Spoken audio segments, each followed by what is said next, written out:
सीधा आपको गुजरात के मोरबी लिए चलते हैं। मुख्यमंत्री योगी वहां पर जनसभा को संबोधित कर रहे हैं। और अराजकता के दौर से गुजर रही थी, तब भारत को नेतृत्व देने के लिए इसी गुजरात की माटी के सपूत श्री नरेंद्र भाई मोदी जी को गुजरात ने देश का नेतृत्व संभालने के लिए भेजा। और आज नरेंद्र भाई मोदी जी के नेतृत्व में भारत दुनिया की एक आर्थिक महाशक्ति बनकर के उभर रहा है। ये देश आजादी का अमृत महोत्सव मना रहा है। आजादी के अमृत महोत्सव वर्ष में भाइयों बहनों, जो पूरा देश अपनी आजादी के 75 वर्ष का इस उत्सव के साथ शामिल है, हर घर तिरंगा पहना करके इस उत्सव के साथ हर भारतवासी को जोड़ने का काम प्रधानमंत्री मोदी जी ने किया है। जिस ब्रिटेन ने 200 वर्षों तक भारत पे शासन किया, उस ब्रिटेन को पछाड़ करके भारत दुनिया की 5वीं अर्थव्यवस्था बनता है।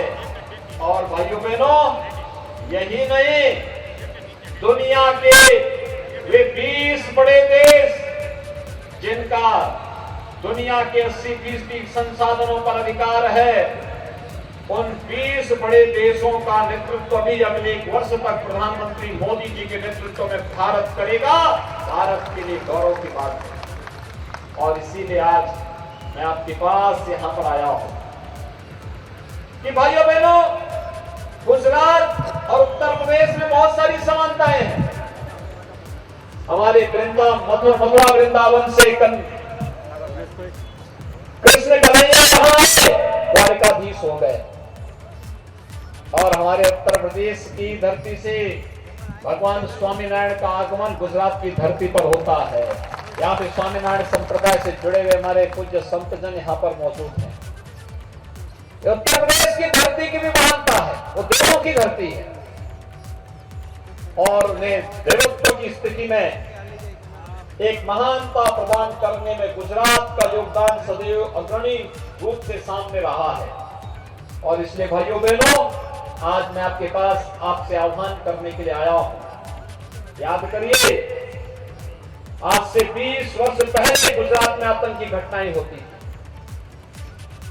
देश के अंदर आतंकवाद चरम पर था। 2014 के पहले नक्सलवाद था, आतंकवाद था, उग्रवाद था। 20 वर्ष पहले जब मोदी जी के नेतृत्व में गुजरात में सरकार आई, गुजरात से आतंकवाद समाप्त, दंगे समाप्त, कर्फ्यू समाप्त, और गुजरात विकास के मॉडल के रूप में दुनिया के सामने आया। गुजरात स्टेट के रूप में आया। विकास के इंफ्रास्ट्रक्चर के मॉडल के रूप में गुजरात ने अपने आप को प्रस्तुत किया। गुजरात नए मॉडल देकर के आज दुनिया के सामने है।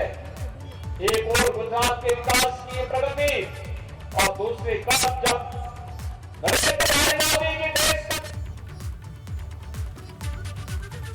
तो मोरबी में मुख्यमंत्री योगी आदित्यनाथ एक जनसभा कर रहे हैं, चुनावी सभा कर रहे हैं, और भारतीय जनता पार्टी के प्रत्याशी के पक्ष में वहां पर अपील कर रहे हैं वोट देने।